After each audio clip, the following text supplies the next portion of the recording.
My name is Benjamin Wittes. I'm a senior fellow in governance studies here at the Brookings Institution. And I'm, along with Jeff Rosen, the editor of Constitution 3.0.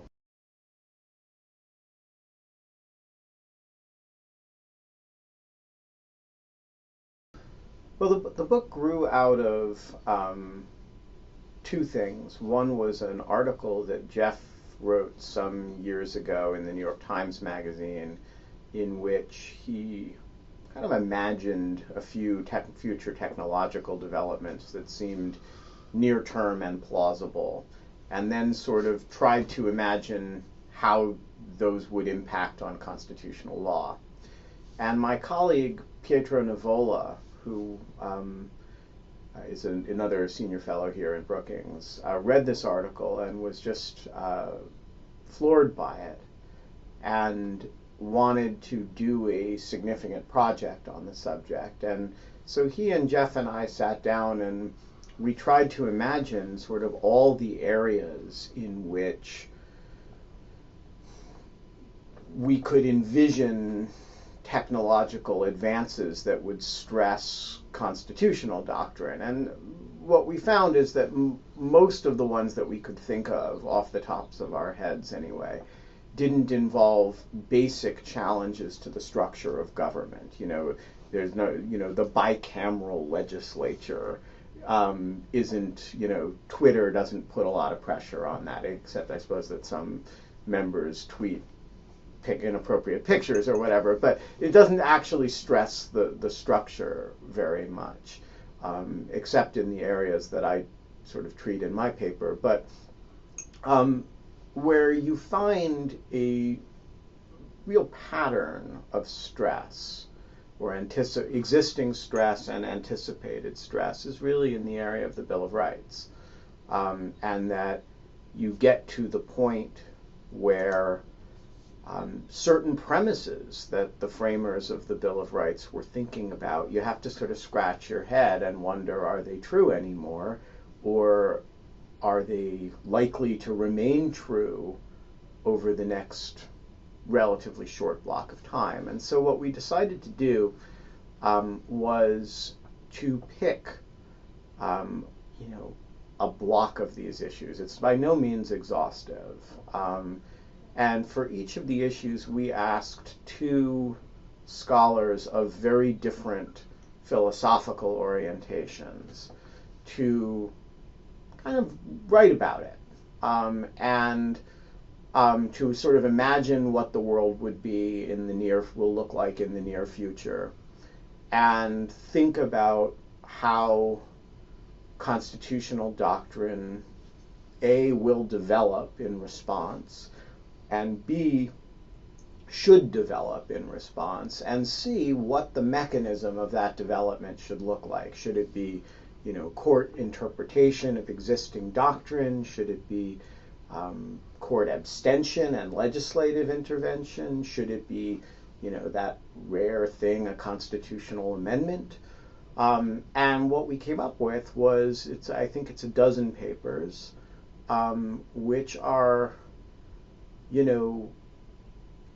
quite different in both their philosophical starting points, but also in the radicalism of the change that they're imagining. Some of them are imagining incremental doctrinal changes in response to things like, new data retention issues, right? And at the farthest out end, one of the papers is imagining a revision, the necessity of a revision of the question of what it means to be human, right? So you've got a pretty broad spectrum of things going on there, but that's the broad overview of what the book is and where it comes from.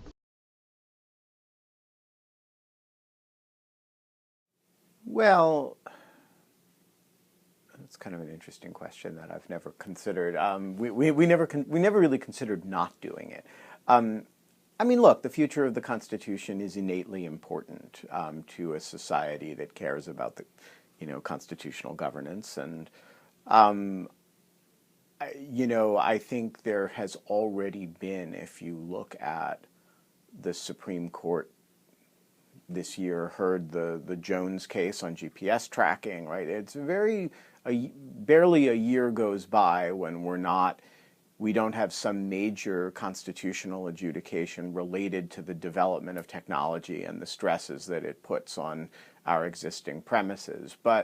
And while there's been a huge amount of questions, well, what does new technology mean for the First Amendment, right? What does it mean for the Fourth Amendment? People have not sort of stepped back and said, what does new technology mean for the Constitution itself, right? And Jeff and I, in our colloquial inside moments, sort of refer to this as is the Constitution obsolete project, it's a joke, of course, but it's only sort of a joke in the sense that there is a lot of material that, when you look at the diversity of areas that are being stressed in the Constitution, which was, after all, written on parchment, right? I mean, it is a real challenge to keep it, technologically current. And so the reason to do it is that there is this significant societal challenge that we face, whether we acknowledge that we face it or not, and thinking about that as a holistic project was something that we sort of felt hadn't really been done before.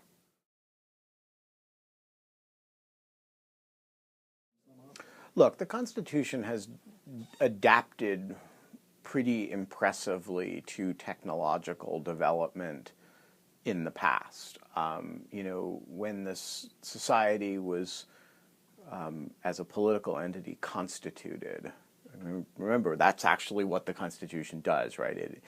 We didn't have railroads, right? We didn't have, interstate travel was a very big deal, very rare, and it took a lot of doing. And so, you can say next to the development of the railroad, which allowed, person from town A to visit relatively easily person in state Q, the development of this thing is relatively small. We could have an argument about that, but I don't doubt the adaptability of the Constitution. I do think that the adaptation of the Constitution is not a self-executing proposition, and that it requires thought. And I do think there are certain challenges that, there are challenges that involve adapting the principles that the framers had to modern times, right? So a good example of that is, how do you operationalize the principle of free speech, which they were clearly aware of, right? They wrote it right into the document, and freedom of the press, to something like Facebook, which is not a press, it's not a media organ, right? A journalism organization. It's not really speech either. In who's the speaker there? Is it you? Is it Facebook? Right? I mean, but that's an adaptation and translation question. There are also questions that seem to be more category questions than translation questions. So, how do you think about the Fifth Amendment in connection with technologies that allow you to look inside people's brains? Is that a translation? You're getting sort of further down a spectrum, right, into something that's a little bit less of a translation and may require actually a new principle. That's not something that was part of the framing era vocabulary at all, right? Further down the spectrum, what if you could have a genuinely self-aware, general-purpose AI computer, right? That was capable of moral reasoning, that was capable of the things about human cognition that cause us to invest humans with inalienable rights, with citizenship, with all those things that, you know, we list in that document, right? What would you have to see in order to look at a machine and say, you know, with Jamie Boyle, am I not a man and a brother, right? You know, that's not really a translation question in my mind. I mean, maybe it is. But it's something more than that. It is something. Are there certain principles that we need to think about because of technological questions because of moral questions that modern technology poses that the framers just didn't need to think about? And so I do think there are going to be a set of those. And I think Jamie's example, both on the genetic side and on the technology, you know, the AI side, I'm not certain that those would be the examples, but I certainly think they're plausible, possible examples. And I certainly anticipate that we will face questions that are of that magnitude of difficulty.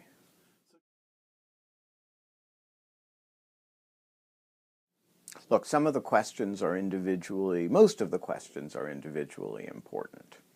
Some of the questions may or may not be individually important, right? Whether you can deal with a Turing-capable computer and how you deal with it ethically, you know, you could reasonably take the position, let's cross that bridge when we come to it.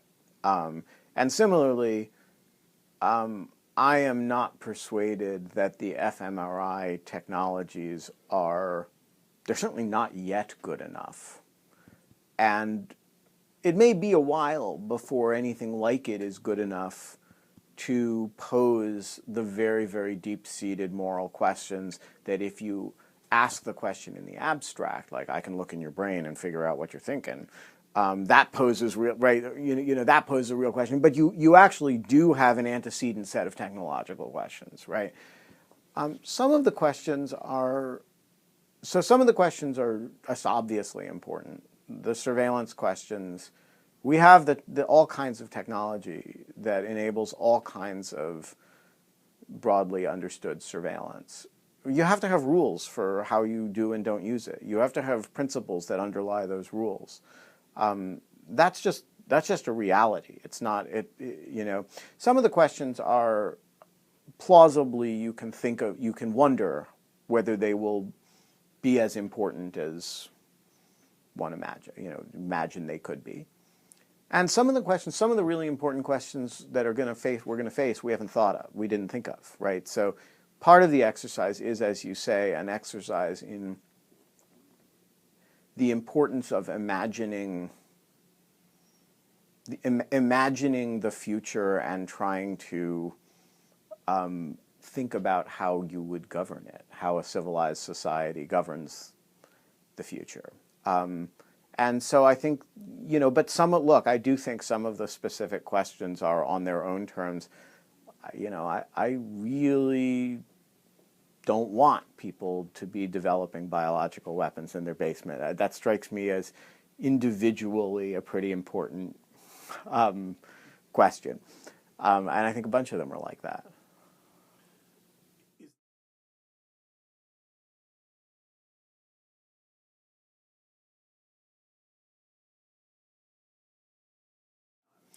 Look, I mean, I don't want to overstate the radicalism of the project. I mean, people have imagined the future before and tried to think about how the Constitution applied to it.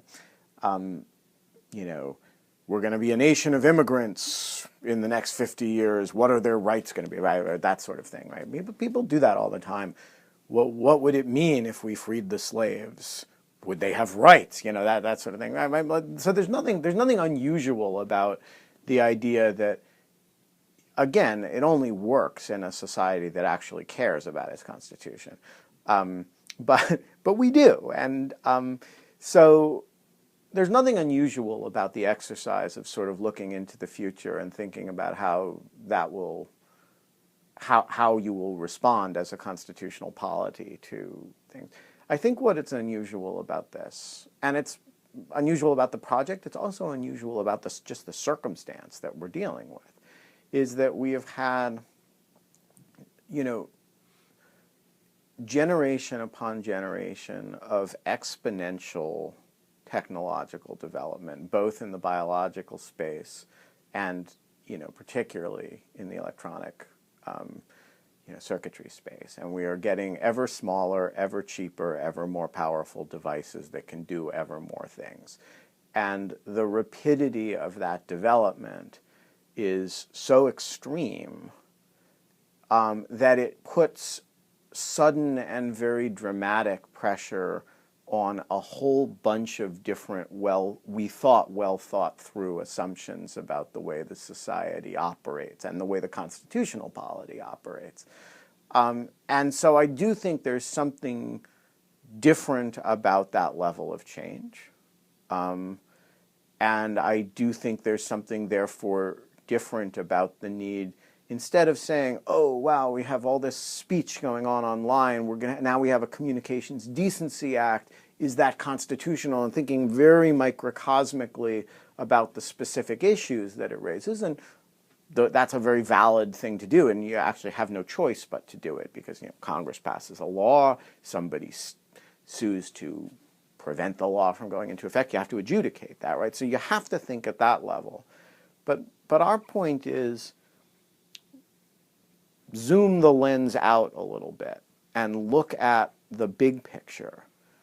And the big picture is, it's not just, wow, the Fourth Amendment is under a lot of stress. Wow, the Fifth Amendment is under a lot of, you can look at the Bill of Rights pretty pervasively and say, gee, technological development is going to change our understanding of a lot of these things. And that's A, inevitable, B, it's not bad, but it does require a lot of thought.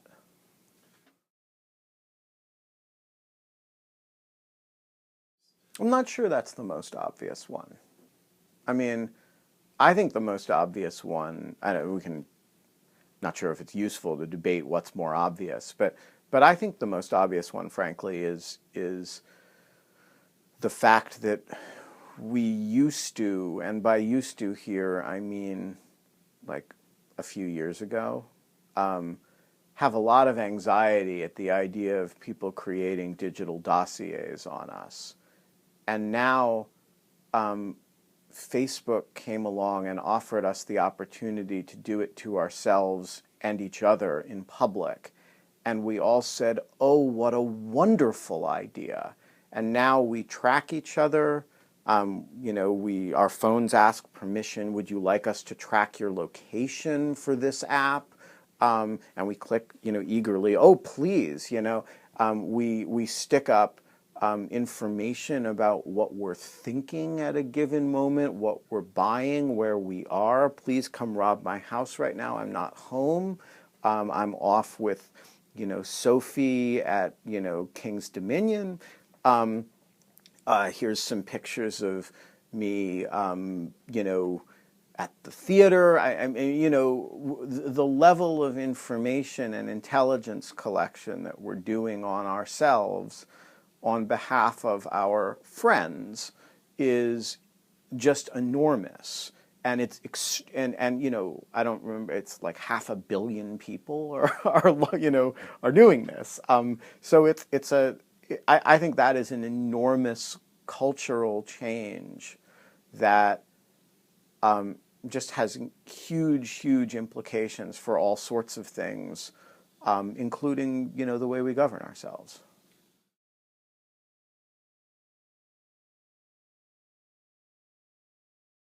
Right. Look, yes, it's not just a difference. There's a lot of differences. So start with a few obvious ones. First, the stakes are much higher, and therefore the capacity, the tolerance of failure is much lower. And the regulatory option of failure doesn't really exist. So we could take the view about Facebook, and social networking, and all these various technologies that we have to, do intelligence collection on ourselves and each other, that, people want to do that, that's fine. That's actually sort of how I feel about it. I think it's an enormous cultural change. I certainly participate in it myself. I'm kind of aware of it, but I have a part of the back of my head that's anxious about it, but it's at the back of my head. It's not at the front of my head. You could also take the view, you have a lot of latitude as a policy matter here. You could also take the view that, gee, we think this is really creepy, and we're going to do all kinds of regulation to protect people in the context of these interactions. And that's sort of the European Union approach, right? Now, the counterterrorism national security space, and the reason you have that degree of latitude is that the stakes are relatively low. What's the worst that'll happen? Well, some people will have pictures of themselves that are embarrassing available to people they'd rather not see those pictures. Some people will, maybe not get jobs.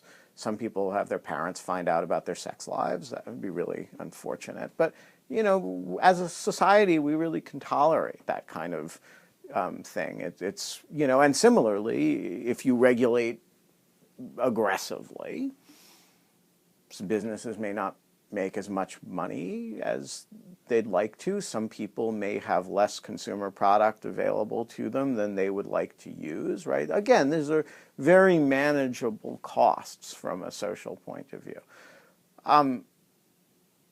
The national security space doesn't work that way, right? If you don't take the steps to prevent truly terrible things from happening, and the result is that terrible things happen. People die. People's sense of safety in the world is very dramatically altered. Some of the things that we have to hypothesize could happen are really terrible. Not suicide bombing type terrible, but, buildings falling down kind of terrible, or worse, epidemics of disease kind of terrible. So, you're talking about things that you have governments in order to prevent. That's the preamble to the Constitution, right? To provide for the common defense, right? The government really has no higher purpose than protecting people from catastrophe, from avoidable catastrophes. You can't protect people from volcanoes erupting that, Mount Pinatubo or whatever. But it can, to the extent that you're dealing with the preventable disaster, that's actually why we have, the Constitution is, among other things, a collective security document. And that's one of the reasons, in fact, it was one of the chief reasons it was written. People really forget that. But, what was the concern that led to the Constitutional Convention in 1787? It was the concern on the part of Madison, Hamilton, and George Washington that the Articles of Confederation were inadequate to the sort of collective actions necessary to protect the newly independent country, that there wasn't enough central coordination to do things. And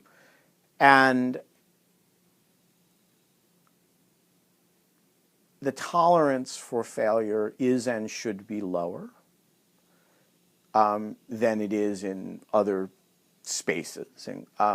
And as a result, and similarly, the burdens of those aggressive actions on individuals are higher.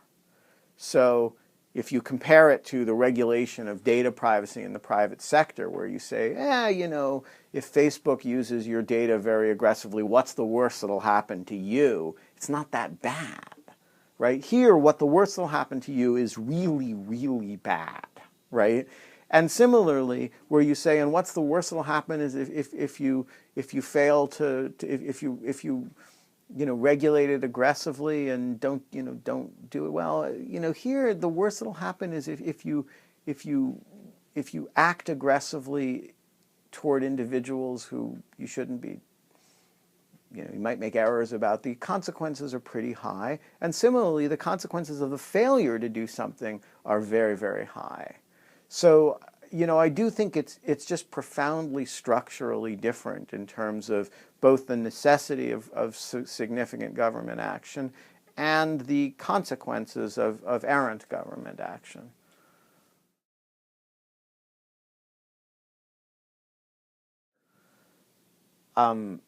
Yeah, I think there has to be. I mean, I think the idea that we are, as a society, going to sit passively as we develop technologies that allow, the individual to destroy the world, which, that's an exaggeration, but it's only a little bit of an exaggeration, right? We're going to sit passively and say, okay, we're going to sort of take a Second Amendment attitude toward this, right? That, we have these technologies that allow you, the individual, to do just incredibly horrible things. And, you really shouldn't do them, but we're really more afraid of government regulation and government involvement than we are of what you're going to do with, the fertilizer bombs that you can build, or, the biological weapons that you can construct. Or let's, the small robots. We don't talk about this in the book, but the small robots that you can build and do all kinds of amazing things with. And I think it's simply implausible. That's not the way any government has ever behaved, or at least no government that's still around. And there's a reason for that.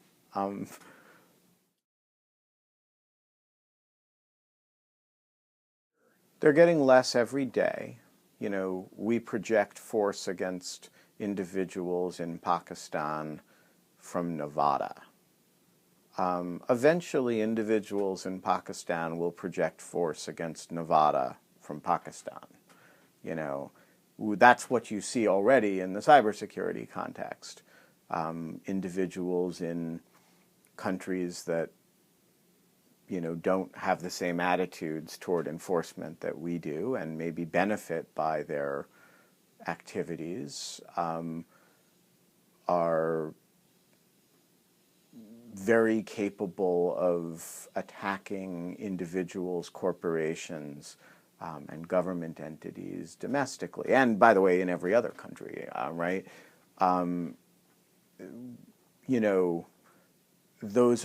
That's a reality of networked infrastructure, and we are dealing with that. And the more empowered the individual gets around the world, and that's a big long-term trend, the more you will have to think about security as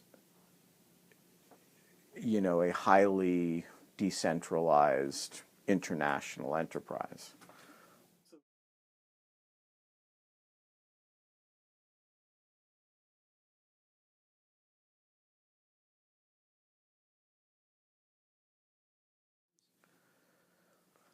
Yes. So, I mean, you already see that in the counterterrorism space. And look, state-to-state conflict is not gone away from the world. So,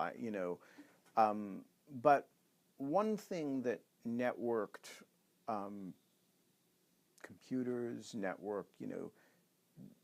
cheap air travel, right? International air travel, all these, telecommunications, all these things have given us is the ability of very small groups of individuals to exert force against very powerful states. And, that's the subject of Philip Bobbitt's book, Terror and Consent, and it's also the subject of this guy's book, which is an excellent it's a great little read, actually.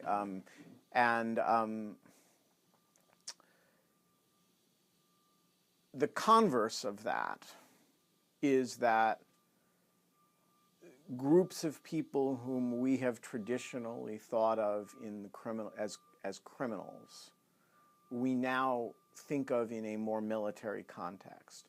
And part of that is because they're acting like it. That is, they do things that we think of as acts of war. But part of it is not that. Part of it is that they act from places that we cannot project power in the form of the criminal justice apparatus. So, in order to arrest somebody, you need to have some degree of physical control and jurisdiction, right? If you think about it in legal terms, the concept is jurisdiction over the place in which they're operating, right? So if somebody is in Yemen, in a part of Yemen that is not really a governed space, well, you can issue criminal process to, an arrest warrant. And you may be able to send some FBI agents to Yemen, but there's kind of a limit to what you can do. There are this group of people that are, kind of waging war against us, and who are in physical locations in which the only plausible way to reach them is through instrumentalities we tend to associate with the projection of military force rather than the projection of criminal justice force. And so all of that does tend to cause a convergence of military and criminal authorities in ways that even 25 years ago would have been very surprising.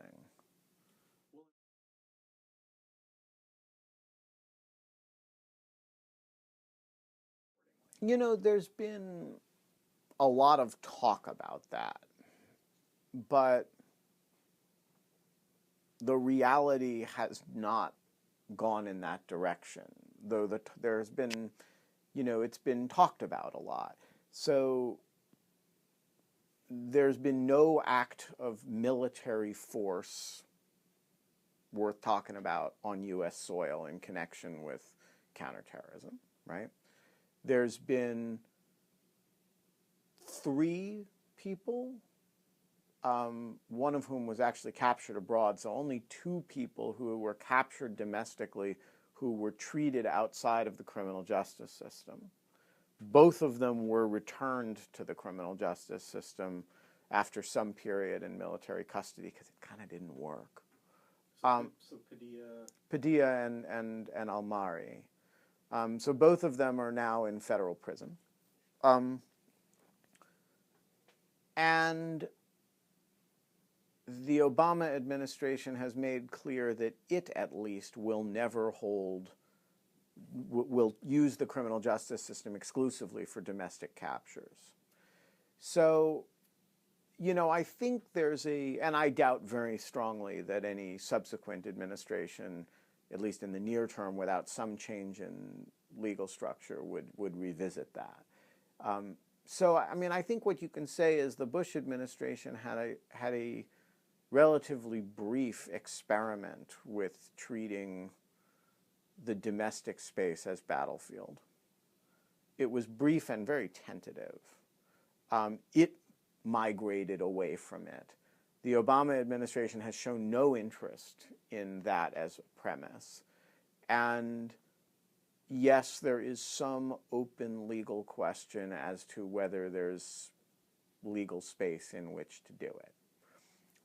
I think we're moving away from that, actually. I think we're moving toward a model in which we use criminal justice authorities pretty exclusively domestically. We use military authorities and covert intelligence authorities very aggressively beyond the shores of the United States, but not in allied countries with functioning legal systems. So in other words, if you're attacking the United States from Afghanistan, we're going to blow you up if we can. And we may even do that if you're a U.S. citizen. But if you're in Paris and you're attacking the United States, we're going to pick up the phone and call the French police and ask them to arrest you. And so a big part of the regime, broadly speaking, is a question of where you are physically and what the degree of capacity that we have to exert law enforcement authorities in that jurisdiction looks like. Now, there are areas where the convergence is more complicated even than that, though, because, when you look at what U.S. troops were doing in parts of Iraq during the surge, in parts of Afghanistan now, there are certain law enforcement elements of that. So it's not just, the government using military and covert intelligence powers that we associate with warfare to go after people whom we associate with, as we think would traditionally have thought of as criminals. It's also using the military to do things like, policing neighborhoods, right, that we would traditionally think of as, a whole lot of the coin strategy involves delivering law enforcement services, right? And so it's also using the military in ways that kind of look a little bit like law enforcement.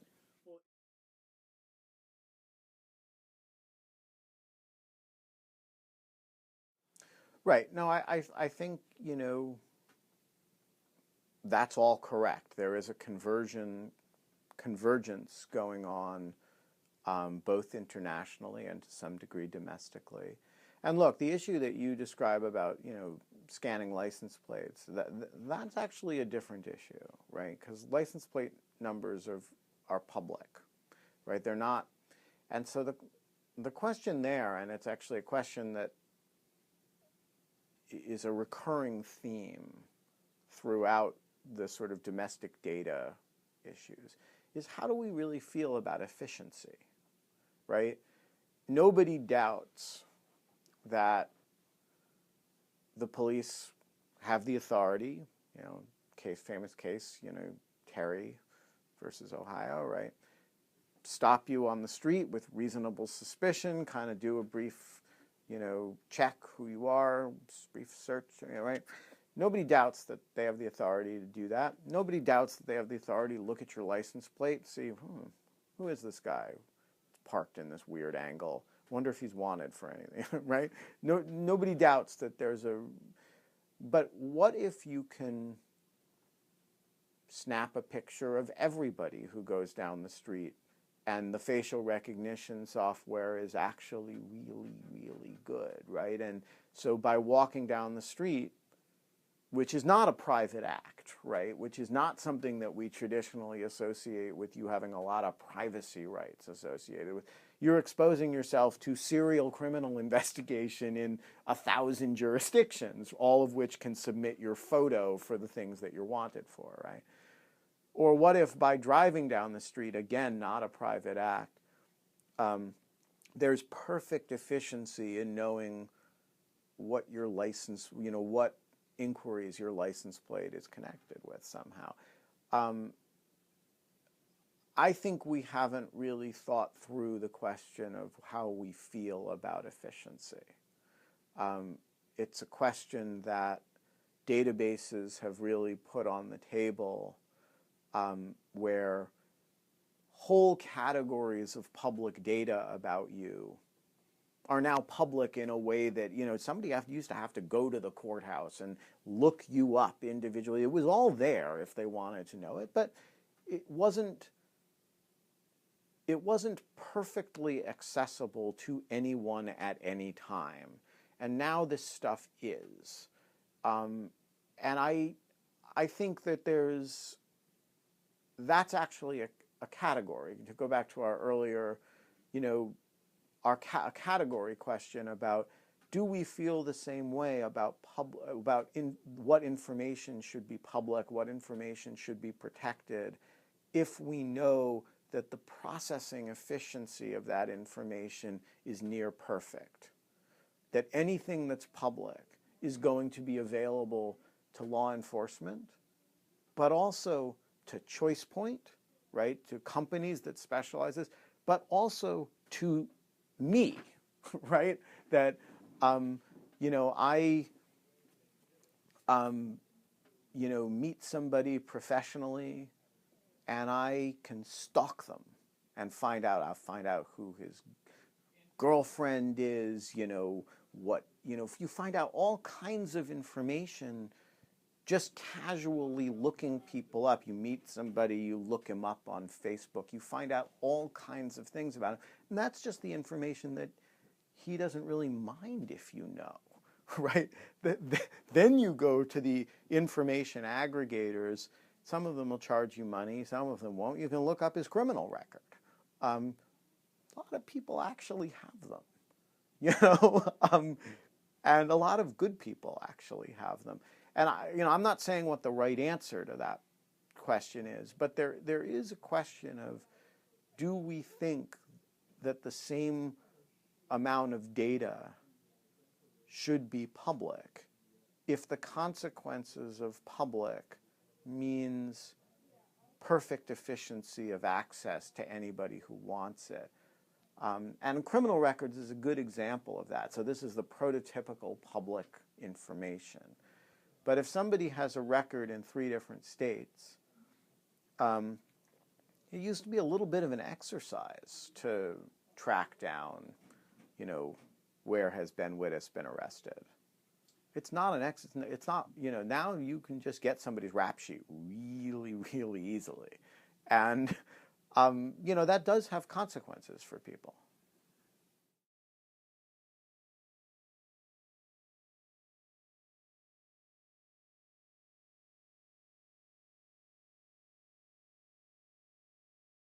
Yes, although I would argue, now I don't know anything about algorithmic analysis of license plates for purpose of that, but I would argue that the efficiency of the value of the algorithm should affect our judgments of those things. So imagine 2 programs, both of them evaluate license plates, every license plate that goes by. They're not looking, only at the black people's license plates or only at the Muslims' license plates, right? Or they're looking at every license plate goes by, and they're, analyzing something, right? And one of them is identifying people who are actually legitimately of interest to law enforcement for one reason or another.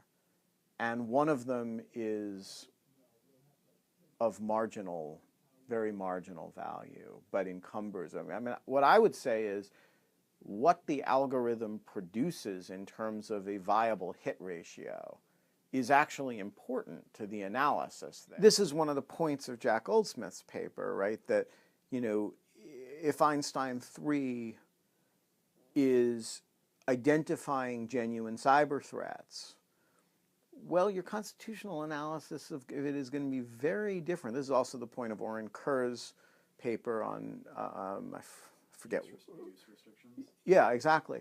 How the system, the data mining system performs affects whether you think it's reasonable or not. And so, most people don't like going through airport security. But it's interesting, the thing that bothers people about airline security isn't actually that there's an elaborate data mining algorithm when you show up, right? What people don't like is, TSA, going through and taking your liquids away, being, making you go take naked pictures of yourself to get on an airplane. But there's an antecedent thing, which is you give a certain amount of data to TSA when you give it to your airline, and they use that. They do a lot of analysis of that data. Now, people don't like the no-fly lists, and there's probably a lot to be said for those complaints. But, the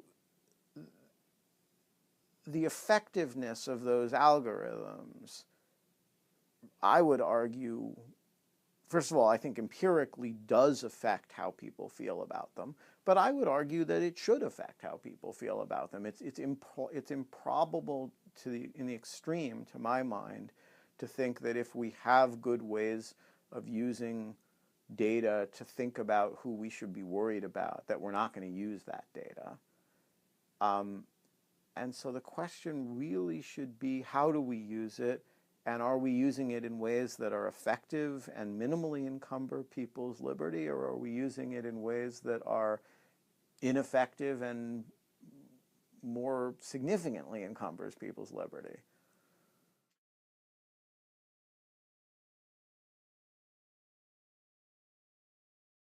Yeah, I think that's right. I mean, I think people have a visceral sense that, the fiction that this is a trespass when you touch the right is a kind of a silly fiction. But I do think you have a pretty broad consensus among the justices that, following somebody around for a month electronically is much more like going into their house than it is like casually interacting with somebody in a public place. And, that does strike me as a significant, it leaves all the big questions unanswered, but it does strike me as reflecting some sense of a limit, that there is a limit, though it doesn't really answer what it is or where it is.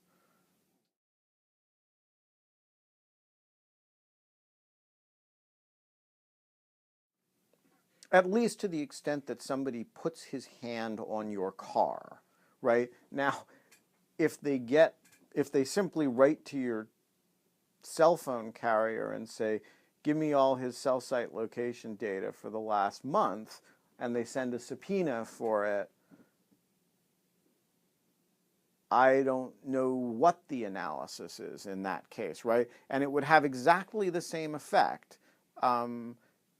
It would be your location at every minute for the last, X number of days. And it wouldn't raise the same issue because it certainly isn't covered by the Fourth Amendment. And so I don't really know if there's I don't really know if there's a principle there, or if the principle is really to the extent that somebody in the course of following you for a month happens to fondle your car.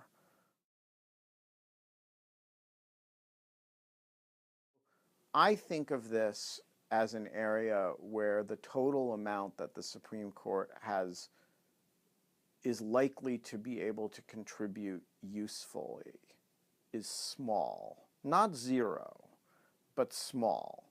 And this case is a very good example of that. So what they said was, if you put a device on someone's car, and that device follows the person for a really long time, well, that's a search for purposes of the Fourth Amendment. It doesn't answer the question, well, so what if you do it without touching their car? What if it's for a pretty long time, but not a really long time, right? And what if it, gives not everywhere they go, but a lot of places they go. So reports in, once an hour or something, right? It doesn't answer those questions. And And it doesn't even really hint at the answer to those questions. And so my point would be, we can kid ourselves that the court over time is going to do more than sort of plant guideposts here.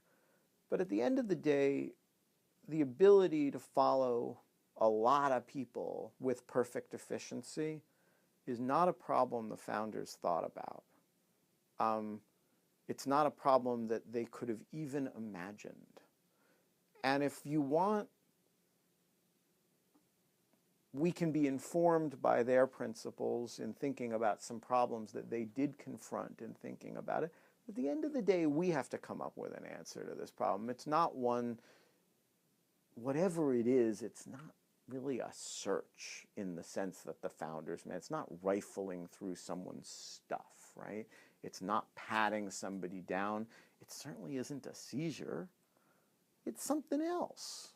It's something that it's a problem that has arisen in the life of the nation in our lifetimes, not in theirs.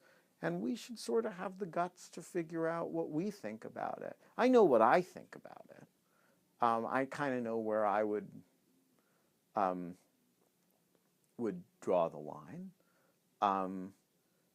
But I don't think that, I don't kid myself for a minute that my views of it should govern everybody else, or that large numbers of people would necessarily agree with my views. And I think that this is really a place where a concerted legislative process probably makes a lot of sense.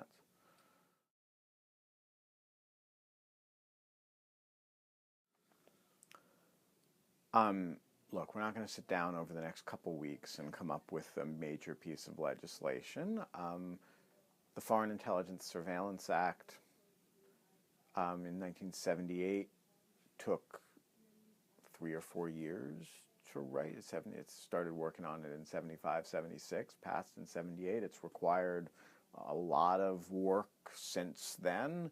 Title III of the 1968 wiretapping bill, similar. It took a long time. It took a lot of work. It's had to be updated at various times. I mean, so these are not pieces of legislation that,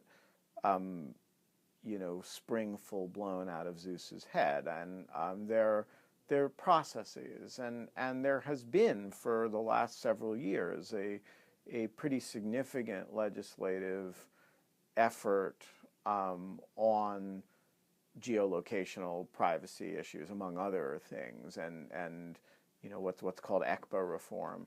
Some of it's, coming to an understanding between the administration and key members of Congress and the advocacy and business groups is a challenge. But I think that's ultimately a more promising way to structure the discussion than a whole lot of isolated pieces of legislation, of litigation.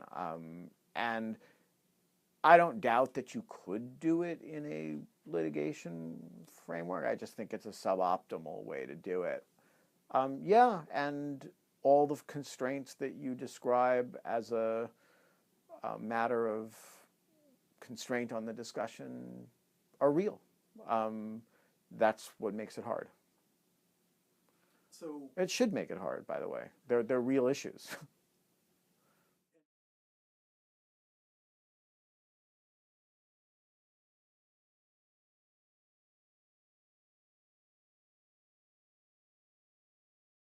So for starters, that is not a hypothetical situation. It's a real situation, a real concern based on current technology. And, the fact that it hasn't happened yet in a mass casualty sort of way is a reflection more of the lack of imagination of terrorists than it is of the technological implausibility of the enterprise. And I don't say that in order to give anybody ideas, but this is not something that can't be done. And somebody who really wanted to kill a lot of people, who had a kind of graduate school level of technical proficiency in the biological sciences and in synthetic biology, could do it, and could do it based on readily available, inexpensive materials. So I start my paper kind of with an account of one hypothetical such episode, and then try to reflect a little bit about what the governance challenges are in a government, for a government that would actually want to prevent such things, and which I assume any government would, and conclude that these are really, there's actually not a lot of options that you have there, because this is pretty widely proliferated technology, and it really is a lot of huge number of people are doing great things with this technology, curing diseases, and but if you have a rate of 1/10,000th of 1% who want to do horrible things with that technology, it is going to be very, very difficult to stop in the long run, and it probably isn't possible. And we don't talk about it a lot because we don't talk about the things that are low probability, high impact events very often. I think in the world of low probability, high impact events, this one is very high impact and much lower probability than a lot of things. And what I conclude from that is that there are not a lot of promising policy avenues, constitutional or unconstitutional, for a government to take in the prevention department. And that is a fundamental challenge to the idea of government as having a monopoly over security policy, because in a context of a government that can't protect us from very basic security concerns, we will eventually look to other actors for that sort of thing. And that raises questions about the structure of the executive branch of government. It raises questions about some very foundational ideas that we have about the relationship between government and security, and government as provider of security and guarantor of security. This goes back to Hobbes. It's not a new idea. It's firmly entrenched in the Constitution, and it may not be true anymore.